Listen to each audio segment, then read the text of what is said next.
let's jump right in. Alabama A&M, what's the scouting report on those guys? Well, one thing they do different than we've seen, which will be good for us to have to play against for extended period of time, is they're going to zone. We haven't seen a lot of zone yet. I think South Carolina zoned us a little bit. Outside that, that's about all the zone we've seen. So Alabama A&M going to zone you probably 80 or 90% of the game. So that will be different for us. Finding ways to score early against it before it gets set, and still against any zone, you got to get inside some. But any kind of zones make you make some shots. So when you play against some zones, you got to make some shots. You kind of look back at, Minnesota game, South Carolina game, Memphis game, 2 Power 5 opponents, a nearly top 10 opponent. Just in that short span of time, how much do you think you guys have grown entering into tomorrow's game?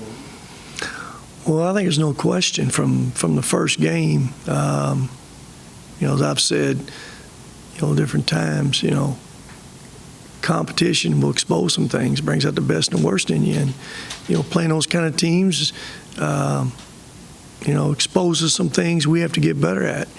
And y'all heard me say this after Friday night, Jarrett, both of y'all were there, is, we didn't get the W, but I learned a lot more about my team again. I can take a lot of positive things away from that game. And number one, getting Cam back helps us. We basically didn't have him those first couple games against those guys, so it's made us better. Again, record made us short. Again, I don't worry about that. I keep that in perspective. It's easy to schedule to been 4-0. That's easy to done. But I wouldn't know where my team's at right now with some things. And I like where we're at. I like the progress we're making. We just got to keep getting better. And as I said, I like to get another piece mixed back in here. Unless something changes, we will not have Keith Wednesday night unless something changes between now and then. Everybody's on vacation. So it's just not our students going home early. Other people make decisions there, go home early. So we're not getting a lot accomplished there right now this week. So, but I like the progress we're making. We got to keep getting better in a lot of areas, and but I see a lot of things I like. You see a lot of things that you like, not a positive to mention. If there's one that really sticks out to you, what would that be? Well, and I've kind of said this from day one, it's not a negative. It's just we would like to get more from him. Just like get more from Jaylen Butler. Like that to be more consistent. That effort level and that energy he plays with. And that's nothing new I hadn't spoke to him about. I don't ask anybody to play perfect. I don't ask them to make every shot. But the one thing that you're in control of is how hard you play. And that's the one thing we'd like more from him. We need everybody we got being the best they can be. And, that's the one piece I feel like there's a lot more that we need from him. Because it's very obvious Jamar is giving us a lot of energy. He gives us energy. Don't play perfect, but he gives us energy. And, again, energy is contagious. Coming in, talking. I've always said talking's energy. It's one of those little things. So that's the area we need to keep finding ways to get better. And naturally, we turn the ball over too much. And I'll take responsibility for that with Dave. Just absolutely wore him down. Half his turnovers came from fatigue. I thought early in the game, Jarris was too anxious. I think he had 6 turnovers, and probably 4 to 5 of those came in the first 5 or 6 minutes of the game. The excitement of the game, him be a little anxious, him maybe trying to do too much. Keep getting better at those little things like that. Cut turnovers down a little bit, make free throws. You play against quality teams. It's got to be better than 5 for 13. 3 of those were one-on-ones, and we are. I think Josh is a good free throw shooter, missed 2. I think Davey's a good free throw shooter, missed 3. Those are good shooters right there. Now, Jamar, we just got to keep working on him, get him better. because he's going to get fouled some in there. I know you want to be challenged early on, take off of those road games, play for those empties, but, how good at this point in the season is it to get home for 5 straight games? No, it's good. Again, we've played away from home against some pretty good competition, and that's good too. That's good. Being away as a group, spending time in hotels and buses together, all that kind of stuff can be good. But again, getting back home definitely is something that's good for all of us. And we got a little stretch here. I don't know. You said 5. I didn't count that far ahead. I know we got 2 this week. I guess we got 3 following week at Tuesday. So you said 5, but Wednesday's a little different game. 4 o'clock start.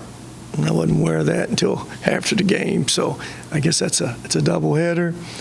I guess everybody's got the word on a 4 o'clock start. If not, you guys get it out there, because that'll be challenging for some people who work, I know, at 4 o'clock on a Wednesday before Thanksgiving. So if anybody can get in here, we need you up in here.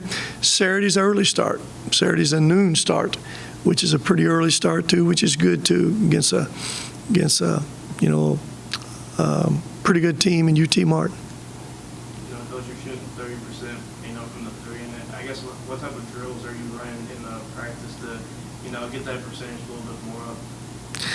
I wish I had just a drill that'd make us better. You know what I'd do? I'd drill that thing for 2 hours.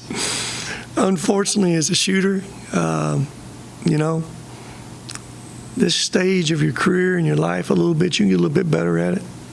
But you're either a good shooter, taking bad shots, or you're a bad shooter. And we're not taking a lot of bad shots. I do think just getting Cam back will make those other guys get easier shots. I think it spreads the floor a little bit more. And if I'm correct about this, did Josh make 1 or 2 against Memphis? 1. Charius? 2. Luke? 2. So we spread it around a little bit the other night, even. As I've said from day one, I think we got enough guys can make shots. I believe in Josh, Charius. Luke hadn't shot it great at this point, but I think he can make shots. But sometimes I think if that floor is a little spread and you're getting a little quicker, easier shot, maybe that guy has to close out a little bit farther on you because that floor is spread with another dribbler and passer.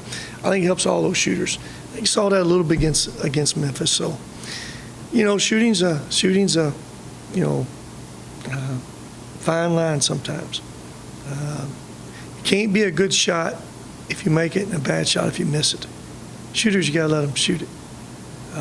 Time and score may dictate that some. But to answer your question, we shoot the ball every day. We go through shooting drills every day. So I still have confidence in our shooters. We need to shoot it better than 30% though. Yep. So the anxiety, you guys talked about Jarrett, a lot of those turnovers kind of came from anxiety. Turnovers were a big thing that hurt you guys against Memphis. So what are you guys doing to kind of quell that anxiety and kind of relax that on the court when they're moving the ball? Well, sometimes that opponent you play has a little bit to do with that anxiety, and they give it to you 2 different ways. Excitement of the game, big game, and their pressure. I mean, there's not a lot of teams try to get after you, and we've probably played, 2 teams for sure that will do that about as well as anybody we play all year, Memphis and South Carolina. They're going to pressure you, and they're going to get into you. We've seen that. That'll speed you up. Pressure will speed you up, as you said, anxiety.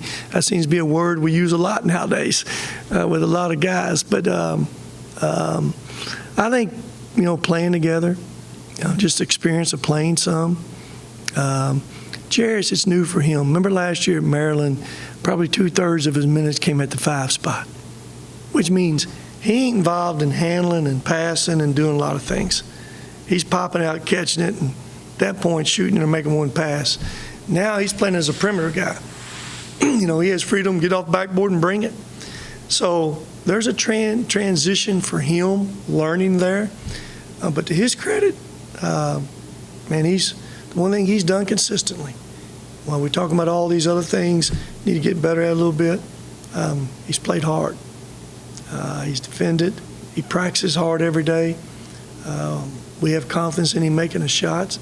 So, but those things you talked about, those little things we continue to get better at. You know, Coach, you're -9 in the rebounding category this season. I guess where does that come into play, and how do you get better at just getting boards throughout the season? Well, got to get better right there too. That comes from I've been on Jaylen a bunch about rebounding that basketball, and there was one game that stat really got misstrued a little bit. I don't know who it was. South Carolina beat us 20 on the backboards. They're a big, strong team, and they didn't shoot it great and got some offensive rebounds. But again, we got to keep getting better in that area right there too. We can't allow those. We got to limit those amount of second chance baskets. Big boy at Memphis got some of those, and he's going to get some on a lot of people. You guys were there, saw the game. Now, we can't let him have those second chance baskets, and that's easier said than done sometimes. But that's winning and losing. It's a fine line. 5 minutes ago, whatever, it's 2-possession game, us with the ball. Separate a couple of those offensive footbacks, a couple of those turnovers, a couple more free throws. But that's winning and losing. Winning and losing is a fine line. We got to keep getting better at that fine line. Jerry, you got to know.